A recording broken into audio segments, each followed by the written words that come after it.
Zeri erreparatzen diogu elikagaiak erosterako orduan?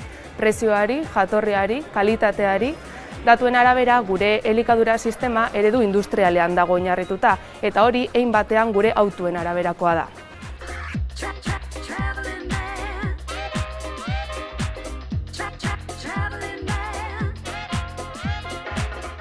Gehiengoak ez ditu bertako eta eredu jasangarrian ekoiztutako produktuak kontsumitzen eta horrek eragina du gure osasunean, ekonomian, ingurumenean eta herri baten kulturan.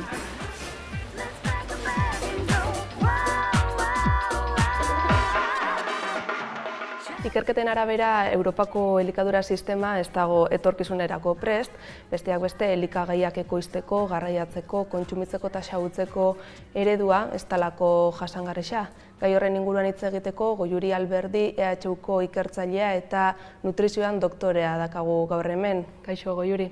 Kaixo. Bueno, zelakoa da gure elikadura sistema hemen Euskal Herrian? Bueno, Europakoarekin alderatuta gure elikadura sistema oso parekoa da, bai, eta ez daukagu elikadura sistema bat iraunkorra dana esan genezakena. Izan ere, bueno, Europan bezala, Euskal Herrian gure ingurumen aztarna atzerritik azpi kontratatzen dugu, bai. Datuen arabera, berotegi gas efektuko isuriak Euskal Herrian jaitsi egin dira azkenengo urteetan, baina kontuz eduki behar da datu horrekin. Inportatzen ditugu elikagaien 80% baino gehiago. Hortaz, horrek nahi du esan, kanpotik etorten dela gure aztarna edo ingurumen ekologikoaren aztarna. Beste herri batzuetatik, eta normalean hegoaldeko herrietatik, euren baliabideak xahutzen eta bertan izten ingurumen aztarna.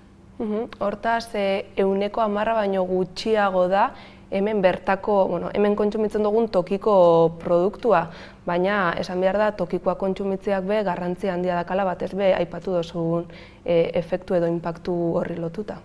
Bai. Nola ekoizten dugu, nola kontsumitzen dugu, nola banatzen ditugun elikagaiak, inpakto zuzena daukie, bai gure ingurumenean, bai gure osasunean, bai gure tokiko ekonomian, eta bar, ez? Bueno, kostua eta nundi datorren, igual oi asko erosten badot, ber nundi datorren. Pues de matadero, ero libre dasen, ero ez dakit. Prezioa, eta bueno, baita ere gertuko aizatea, baina ja un poco sekundario.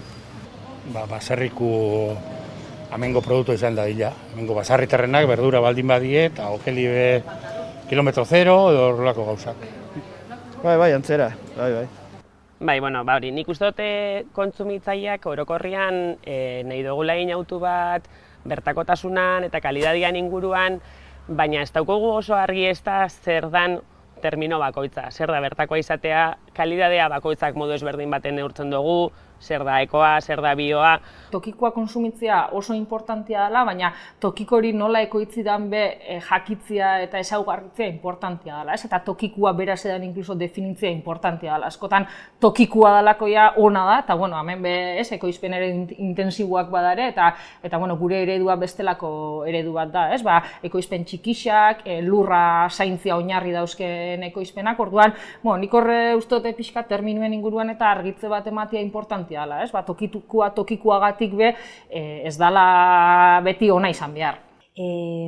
Elikadura sistema industrial batek, ekoizpen eredu konbentzional bat, industrial bat, pestizidak erabiltzen dituena, monolaborantza bultzatzen dauena, abeltzantza intensiboa erabiltzen dauena, horiek guztiak inpaktu negatibo batzuk dituzte. Adibide bat eta argia biodibertsitatearen galera. Eta hemen Europan ere ikusi eginda nola azkenengo belaunaldi honetan txori arrunten 20% galdu egin dela, edo intsekto batzuen, intsekto hegalari espezien eren bat galdu egin dela. Horrek gure dago esan gure ekosistemak desoreka batean daudela, eta horrek ere gure elikadura sistemetan inpakto bat izango dute. Evidentzia zientifikoak erakutsi digu nola elikagaien perfil nutrizionala azkenengo hamarkadetan jaitsi dela erabat. Bataz beste 105 eta 50 galera egon da vitamina, mineral eta proteinen kontzentrazioan gehien bat barazki eta frutetan. Pilo bat gaixotasun dietarekin lotutakoak, gerora eta gehiago prebalentzia handitzen ari dela, obesitatea, diabetesa, minbizi mota batzuk, arazo edo gaixotasun kardiobaskularrak, hauek guztiak elikadurarekin lotuta daude. Nik bizi guztien deportien dut, orduan, bai azukrie, bai grasak, pixket elikadura osasuntzuen mantendu izen dut, orduan saiatzen ez baita ere, pixket hori mantentzen ez bakitelako gorputzien ze ondorio ekartzi dauke. Eta adibidez, tokikoa izateari importantzia emoten dotzazu? Bai, gustatzen zait beti azoka jutie, bertako baserritarran produktuek eta erostie, eta saiatze geha behintzet bertako produktuei pixket erten bide bat ematen. Ne ustez tokiko produktuak, tokiko elikagaiak konsumitzen dira noez, nik uste dut danetik hauela, apur batzuk bai, dianak apur bat militantiak, edo oso kontzientzia handixak dakoina, igual bai. Kontutan hartzen dago eta asko. Gero, beste batzuk, gehiago ikusiko depresioari, momentuan ze ikusten dagoen eta, asko pentsau barik, eta nik uste dut apurra danetik egongo dela. Ni juten esenien plazara berduri erostea, bertako berduria, beti bertakoa. Bada, sasoikoa. Guk ikusten duguna da, badagoela nitxo bat, benetan bertako produktua konsumitu nahi dauena, baina masa orokorrean beste pauta batzutan mugitzen da. Azkenean, gure elikadura ohiturak asko aldatu die, nahiz eta orain pandemian ematen da hor aldaketa txiki bat eman dela, baina orokorrean ez dotzagu denpora gehiegi eskaintzen gure elikadurari, sukaldatzeari, ez da erosketak egiteari. Orduan horrek, azkenean, kontsumidorea gara giltza produkzio sistema aldatzeko. Orduan, gure aukeraketak garrantzi handia dauka. Zer aukeratzen dugun, horren arabera egongo dira produktore gehiago mota batekoak edo beste batekoak. Orduan, orokorrean debagoienean, badago komertzio txikira tendentzia, baina gehiengoak superfizia handietan kontsumitzen dute. Eta hor azkenean, bertakoaren aukeraketa egitea asko zailtzen da, nahiz aukera egon. Kalidad-prezio. Normalki beti bertakua, nek bertan kilometro zero hor esaten den hori, bentzet kontuen eukitzen dure lehengoko asmoa hori izaten da. Saiatzen gare beti garaikua izetia, importantia dela, azkenian beste sapore bat eukitzen da, eta beste gauza bat izaten da, eta egisa da, saltoki handixetan eta beti egongo la oferta handixa, baina, pixkat gareixan garaikoa eta bertako produktua izen dabe, errixan badauela aukeria hortarako. Nik uste dut inkesta tanto podiko zuen jendie dala muestra bat, baina nik uste benetan hori danik egoeri. Atxabaltan eta 7.000 biztanletik kriterio hori gure naukezen bate daukien. 500, 1.000 asko jota, nik uste dut erosotasunea jota daula jendie, baina egixe da badauela movimentu bat, jende bat gerota gehiago arduratzen dena gertuko asuntua. Inflexio puntu batean gaude, eta aldaketa hori inpakto bat eukiteko arinagoa gertatu behar da. Horregaitik oso garrantzitsua izan beharko litzake instituzio publikotatik etortzen diren politikak aldaketa horretarantza bultzatzea, eta jendea kontzientzatzea, eta heziketan lantzea hori bai eskolatatik elikadura sistema iraunkor bat transversala izan beharko zen kurrikulumean adibidez. Orduan, badago aldaketa bat kontzientzian, ez da orokorra, baina aldatzen ari da, eta baina arinagoa izan behar da abiaduran. Azkenean, elikadura mailan kanpoko produktu bat noski segurua izango da eta oso kalidade onekoa izan leike, ez? Baina lehen esan duten moduan azkenean, gure aukeraketak gero atzera begira eragin bat dauko. Hemengo okela kontsumitzen danean, hemengo baserrietan hasitakoa, azkenean modu estensibo baten dago hasita, gure ingurunea zaintzen dau, gure paisaia horrelakoa da abereak dauzelako bertan bazkatzen, suteen aurkako lan handi bat egiten dute, karbonoa fijatzen dute lurrean, sostengarritasunari begira, azkenean modu estensiboan dauzelako hasita. Hori lehenesten dugu, kanpotik ekartzeak azkenean, ingurugiro mailan askoz inpaktu handiagoa dauka, normalean kanpotik ekarritako produktua modu industrial batean dago hasita, eta horrek baita bere eragina dauka, ezta? Eta azkenean, ez gabiz ekonomia zirkular hori bideratzen.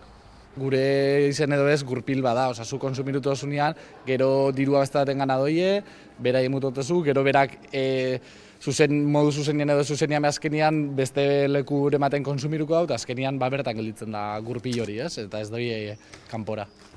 Alde batetik konfiantzazko jendia iroste jozulako, eta beste alde batetik komarkako edo inguruko jendiire lanpostu bat sortarazte jozulako, ez? Da bertako ekonomile bultzatzie bizket. Mermatzen dau bertako zaintzea eta daukuzu trazabilidadea askoz gertu hau eta nola ez.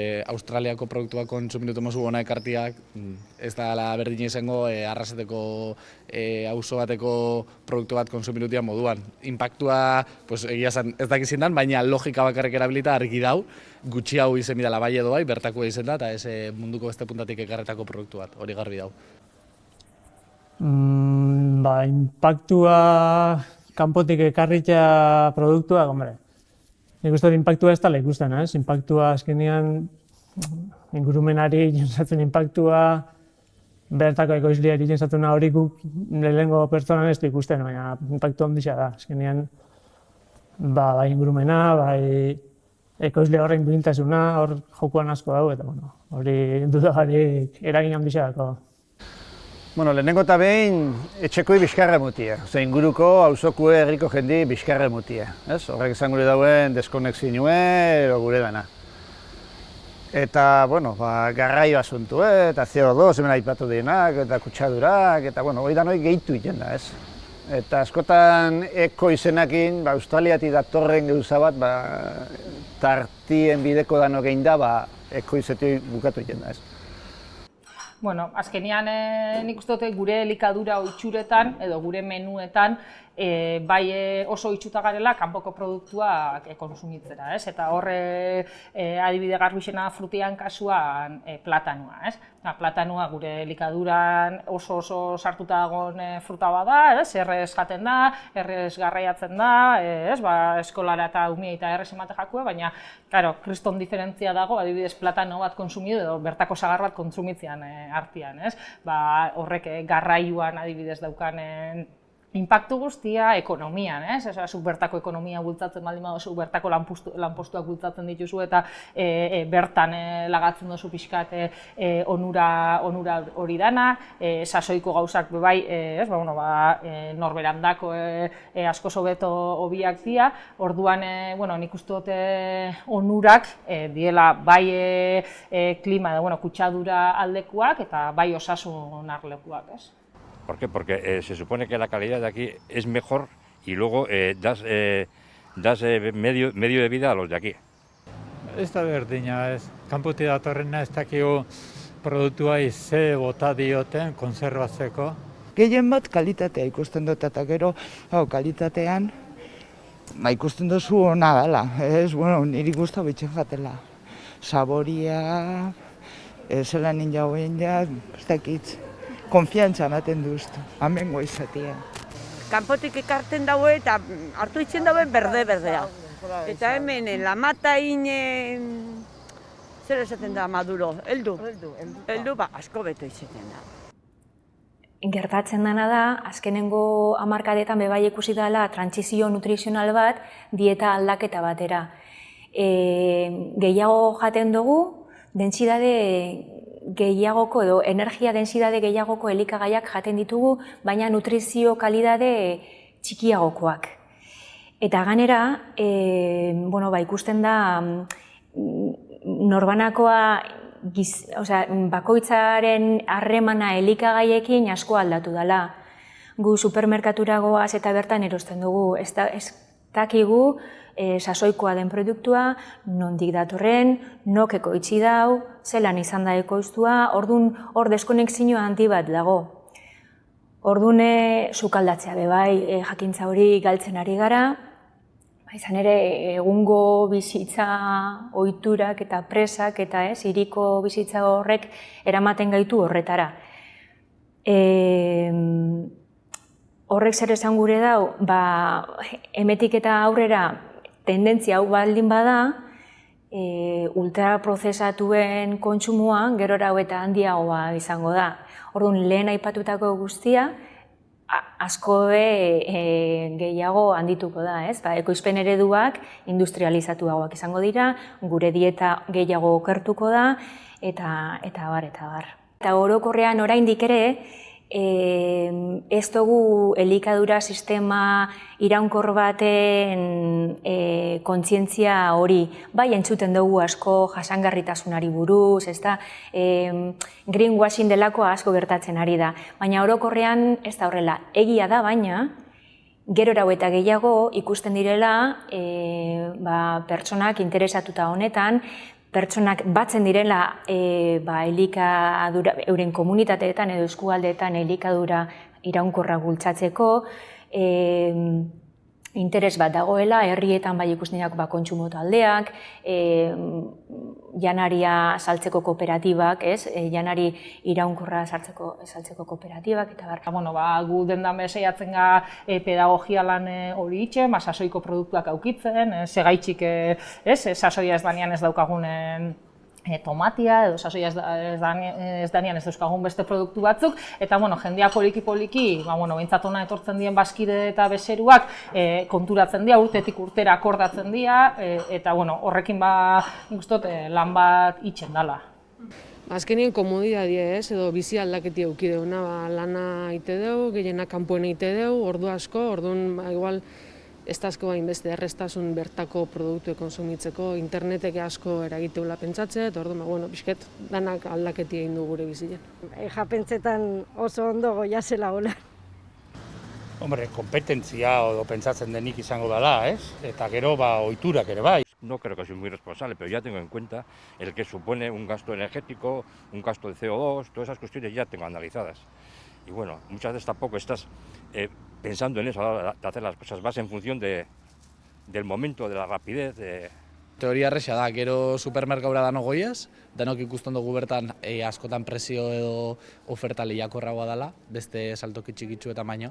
Eta, danok itxen dugu, eta danok ez garela gure hitzekin bez garela guztiz koherente izaten. Baina, aliketa koherentia nahi zen, eta azkenian, globalizazioak hori egarri dago.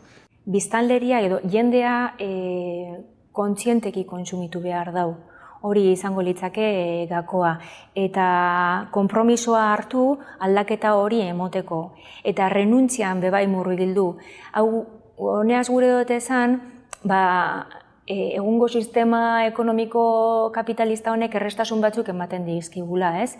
Adibidez, esan bezala, supermerkatura joan eta bertan dana erosi. Eta egun ez dugu denporarik eta dana presaka egiten dugu, errestasun horri renuntziatu inberdotzegu erabatean eta kontzienteki kontsumitu. Elikadura nire bizitzan lehenbiziko gauza bada, prioridade bat da, eta oneri emongo dutzet denpora, oneri emongo dutzet ardura eta kontzienteki kontsumituko dutez. Giltza konsumidoria bera da, bera aukeraketak eragingo dau ze produktore mota egongo dan edo ez, baina egon beharko ziren pixkat errestasun gehiago jakiteko produktu bakoitza nungoa den, ez? Hori herrialde askotan protekzionismoa esaten jako, baina egia da superfizia honde batera baldin basoaz eta baldin badakizu produktu bakoitza nongoa den argi eta garbi, bagian zure aukerak eta aldatuko dela, eta ez gara bakarrik fijatuko presioan.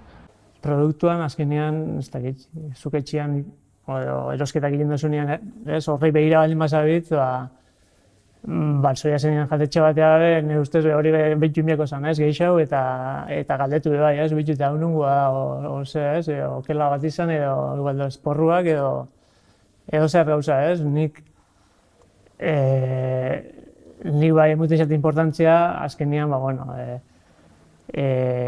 oinarrizko halako hori inguruko izatea eta ez talako berdina, igual da, zer produktu, baina porru batzuk hemendik ekarri, hemen ondoko hortukuak eta zauketan duzun ekoizle batzuk ekartea, edo Marokozetik ekartea, hegazkin baten eta, ez da egit. Egia da gaur egun informazioa badagola, etiketan badago, baina ez dago modu errez baten identifikatzeko moduan.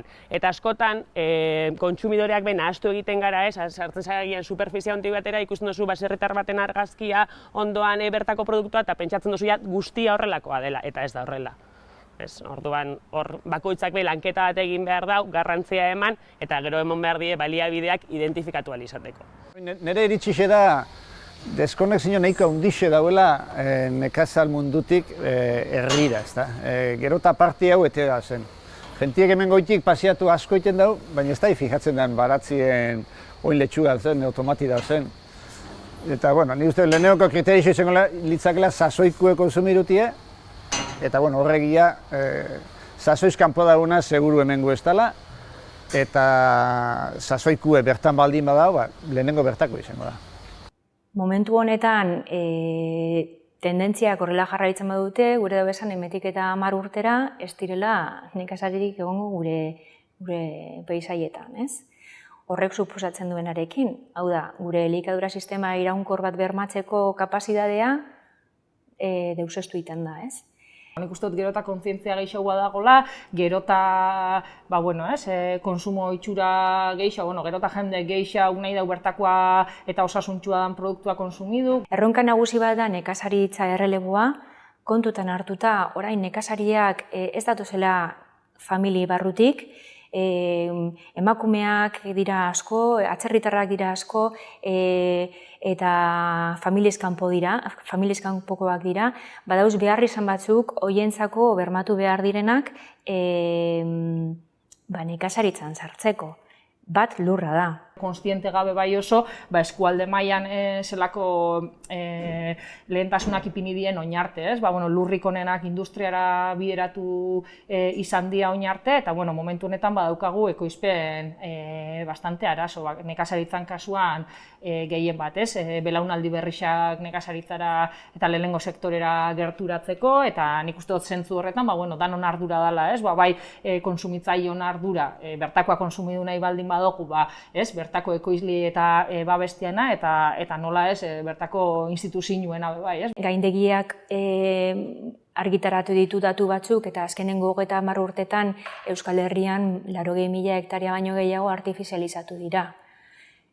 Lurre emankorrak izan zitekeenak nekazaritzarako. Ezin ditugu lurrak galdu etxe bizitzaren edo industriaren izenean, eta hori Europan ere gertatzen ari den gauza bat da. Orduan badauz makroproiektu batzuk Euskal Herrian gertatzen ari direnak eta adibide argi bat izango litzake espejoko tomate hidroponikoen makroproiektu hori, non 20 hektaria inguru zementuz bete dituzten hidroponikoki egiteko, edo bestela orain pilpilean dagoen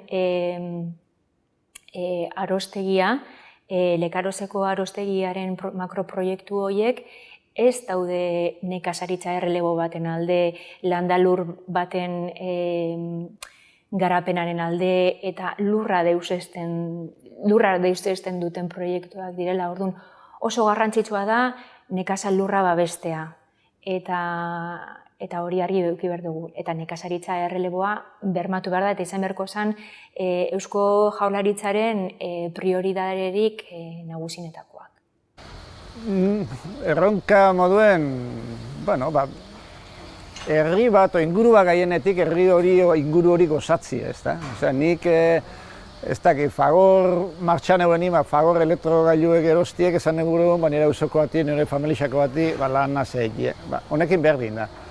Bertako generue konsumiruta, bertako bizimoru bat zeiten duzu, eta aldi berean herrioi osatu azaten gara kanon artien.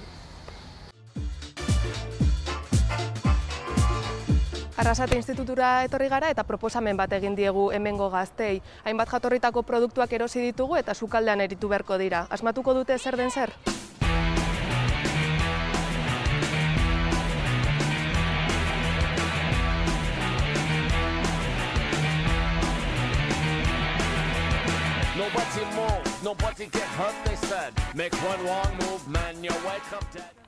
Eskuartean bi txorizo dauku. Zingo bat eta bat. Bai, ez. Guk dauko txorizo bat eta 6 arrautza supermerkaukoak. Dagoelako enbasauta diferente eta. Plastikoakin eta notetan da bebai. Adibez txorizoa ez dau enbasauta bakarri dauko plastiko bat. Alde darra dago. Kalidadian igertzen dalako produktu hobia dela. Bueno, ondiokan ez dut jau proba, baina seguru nik jaterakoan igarriko dela. Eta bertako produktua kontsumitzerakoan ez tozu kanpoko gauzaik bihar eta azkenean inguru girorako be hobia da. Tu. Bai. Normalian bertako produktua hobia izaten da. Bai, azkenean zaporien be notetan da eta presioa igual izaten da karuagoa eta baina kalidadia pagetan dozu eta azkenean zure ezagun batzui bedirua emutia eta ez enpresa nagusixei eta holan hobeto dago. Ez dirua bakare gainera, postasuna eta bai, azkenean ikustezu zure produktua saltzen da biela eta gustokoa dela eta orduen.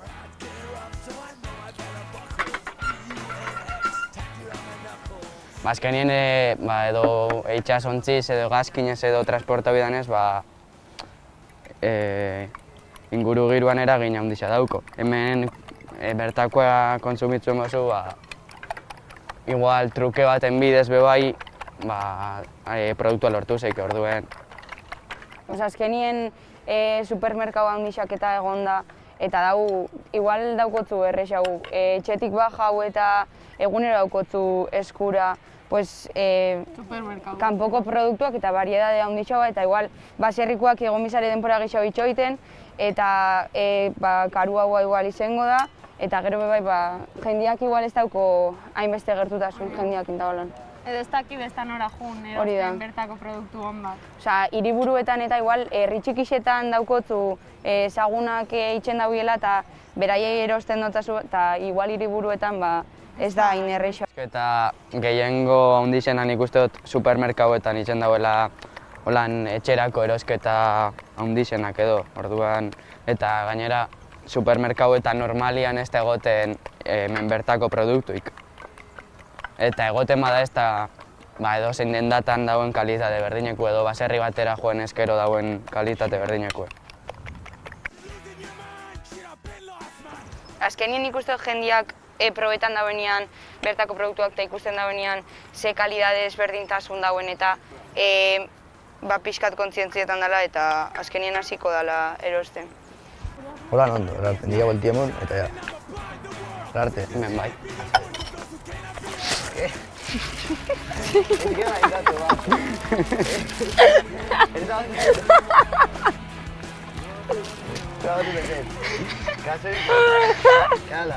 Zondo urten doan Produktuak oso ondo, baina sartakin hobetu leike. Nik uste ez dara inbeste sartakinan kultura, Bada. Guk notau dugu asko desberdintasuna adibidez arrautzetan, ni egon zela arrautzak nahazten, superraskar nahazten ziren. Nik etxien itxen dutela tortiak normalien bertako arrautzekin, kalidadian apurtzen ja notetan zan eta...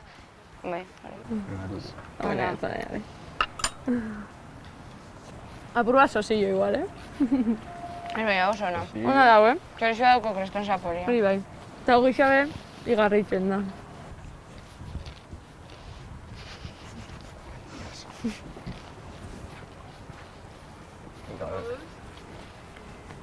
Ni uste txona dago, baina igartzen da. Txorizoak bestien dauko asko zapore gehiago eta... Hemen arrautzea igartzen da dauela ez da leguara. Eta hori ez da inerrez jateme bai. bertako produktuak kontsumitzea, igual ez dela hain erreixa edo ez dagoela hain erreztasuna, baina kalidadia eta gero ondorixua ikusitza, asko zobia dela. Bai, eta merezia lapurtxoa gehiago gaztetiek, gero emaitzak beho bide dielako. Eta azkenien, dirua bakitzu nora doien eta... Jakite dozu zeinen gana doian dirua. Hori da.